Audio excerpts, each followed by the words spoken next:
就算你没看过，应该也听过的金融电影《大卖空》，就是在演2008年金融海啸前，有一群人提前看穿整个美国方式要崩盘，重压后暴赚的那部片的主角其实是真有其人，其中一位叫史蒂夫·艾斯曼，而且他现在还在市场上活跃。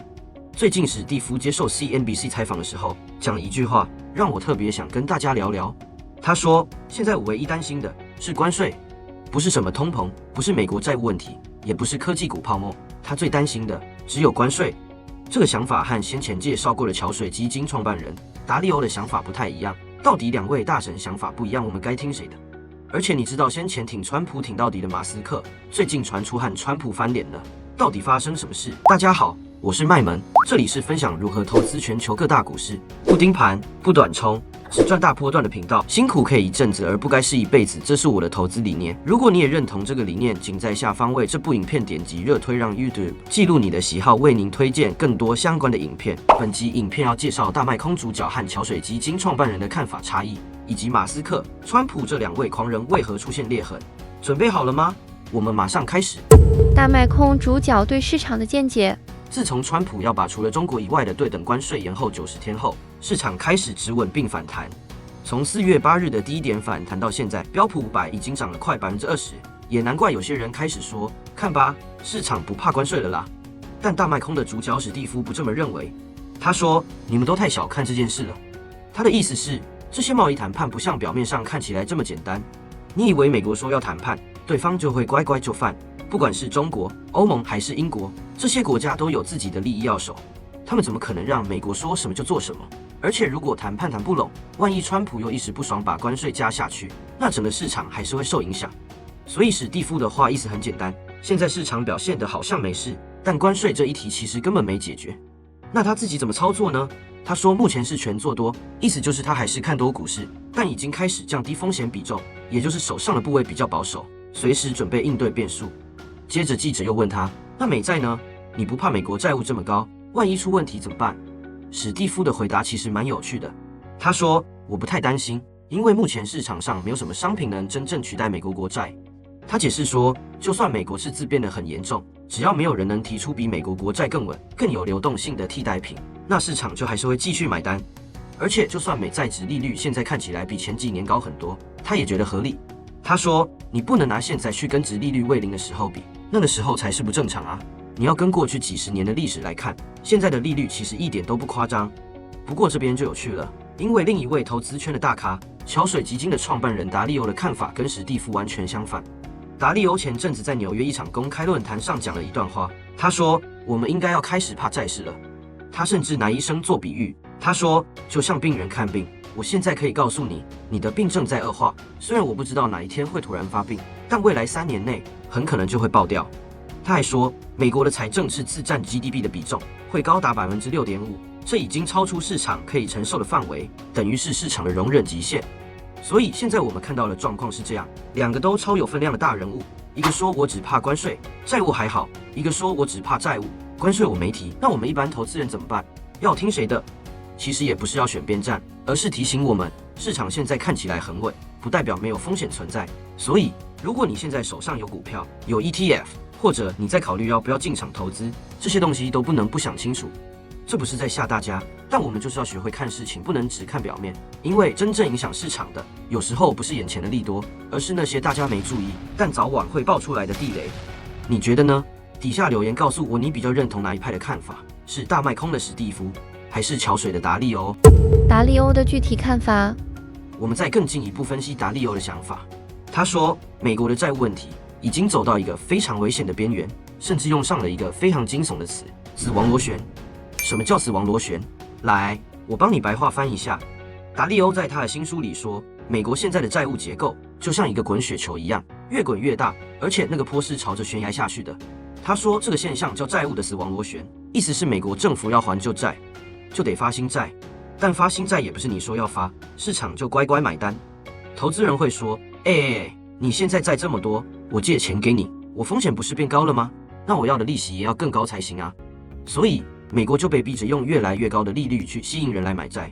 利率一高，不止政府的利息支出增加，连民间借钱的成本也跟着飙，企业要融资，家庭要贷款，都变得更贵更难。这就变成恶性循环了。利息支出增加，又财政压力更大，又要发更多债，又要更高利率才能发得出去，又利息再增加。你有没有觉得哪里怪怪的？对，这就是达利欧说的死亡螺旋。而且他不是在恐吓你，他认为这个问题非常严重。他甚至说，如果美国的政策制定者还继续像现在这样花钱不手软，财政毫无节制，那未来最惨的状况就是当真的经济出现危机时，政府根本没有能力应对。所以在今年5月22日的一场公开活动上，达利欧才会当着台下数百名专业投资人的面，语气非常严肃地说了一句话：我觉得大家应该要开始害怕债券市场了。他说，情况真的非常严重，美国赤字的水准已经超出了国家可以承受的范围。更糟的是，他也对美国两大党的无能表示失望。他说，我没看到共和党和民主党能够在这件事上好好合作的迹象。换句话说，财政恶化是事实，政治又无能解决，这组合听起来是不是很像某些国家崩坏前的征兆？而且达利欧不只是警告，他还点出一个很现实的问题：如果政府要花大钱付利息，那拿来改善医疗、教育、基础建设的钱就会被挤压掉，久了就会让整个国家的实力空心化，只剩下债，没有服务，没有竞争力。讲到这里，你可能会问，但这不是很多人以前也说过吗？美国债很高啊，赤字很多啊。没错，过去几年市场上也有人讲，但达利欧说，这次的问题不是会不会爆，而是什么时候爆。他预估大概3年内，美国就会进入危急的状态。而且现在连以前最挺川普的一些人，也开始对他的政策感到忧心。摩根大通的 CEO 戴蒙说，债券市场快要撑不住了。巴克莱的分析师也出来补刀，说现在的美国长期债券利率已经接近2008年金融海啸时的高点了。甚至原本挺川普挺到爆的马斯克，最近也公开呛川普推出的大而美法案是令人厌恶到极点，说这会导致联邦预算赤字激增。如果你想看到我们更进一步的分析，可以先免费追踪我的分析文章专栏，连结放在下方资讯栏里，也可以悄悄小帮手协助。马斯克说的大而美法案是什么？刚刚提到马斯克公开批评川普的大而美法案，这又是什么碗糕？其实大而美这个名称来自于川普总统的语汇风格，他过去常说要盖一座大而美的墙来保护美国，后来也用这种说法来形容一些政府重大计划。而这一次大而美法案不只是名称响亮，它背后代表的是美国国会和国防部合力推出的一项巨额军事预算计划，真正的目的是要强化美国的国防力量，尤其是在印太地区。我们简单一点说，这是一笔天价的国防预算，目标就是要对抗来自中国日益增加的军事压力。那具体来说，钱花在哪里？首先，这次大而美法案中有一笔非常大的预算，120亿美金，折合新台币大约3600亿元，要投入一个叫做太平洋贺祖倡议的计划。它的目的就是要让中国不敢轻举妄动。美国希望透过这笔钱来更新美军在印太地区的基地、设备，还有飞弹防御系统。举例来说，像是强化关岛基地的防空火力，在日本和澳洲部署更先进的雷达与飞弹拦截系统，甚至连太空监控的设备也会升级。你可能会问，那跟我们有什么关系？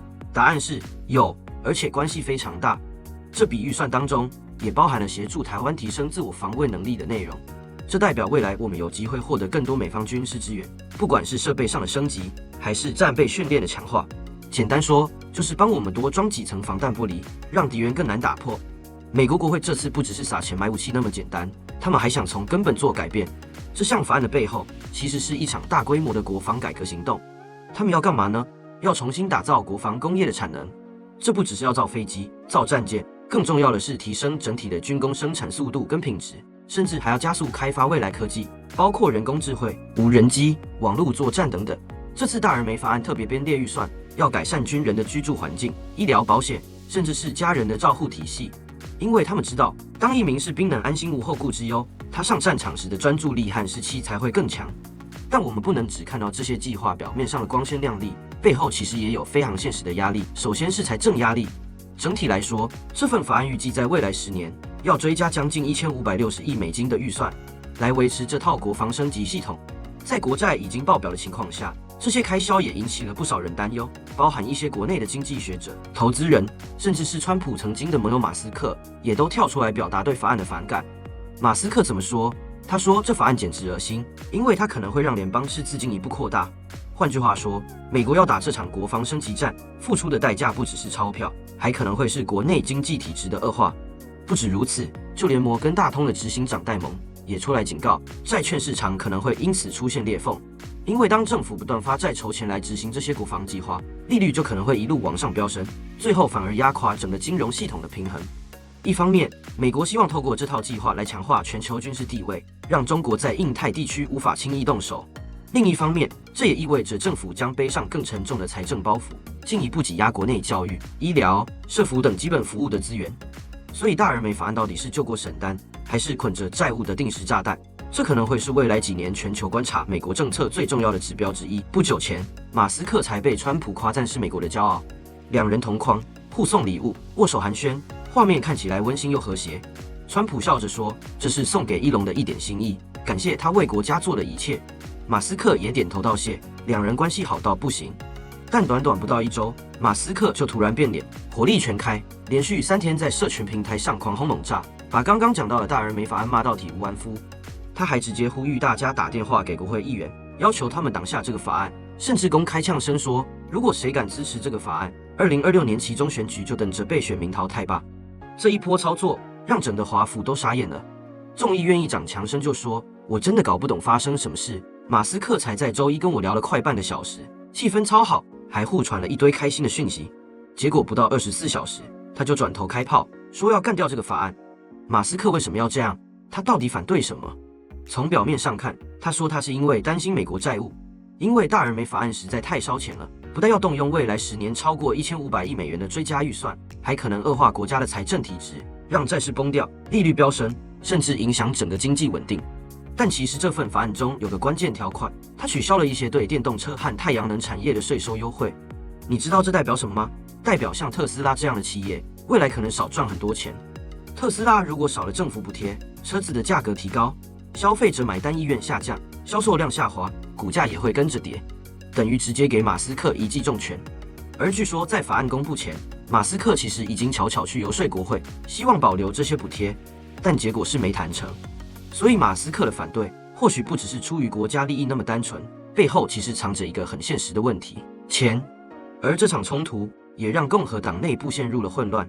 有些原本主张要缩减再生能源开支的财政鹰派，现在反过来引用马斯克的说法来当作反对法案的理由，说你看，就连马斯克都说这太夸张了。但讽刺的是，马斯克真正反对的很可能是对再生能源的删减，不是整份法案。无论如何，可以肯定的是，马斯克的这波操作已经让共和党内部出现裂痕，也让他跟川普之间的关系陷入尴尬。辛苦可以一阵子，而不该是一辈子。盯盘不短冲，只做趋势盘。这是我的理念。如果你对于某个经济议题、投资商品、人物故事或产业有兴趣，都欢迎留言给我们，我们将会为大家整理出重要资讯，连带融入基本面、筹码面跟技术分析，一起来挖掘具有长期波段潜力的投资标的。当你希望在你达到财富自由时，身边能有人和你一起去游山玩水，别忘了把影片分享给他，一起往财富自由迈进，这样你自由且不孤单。我是麦门，我们下次见。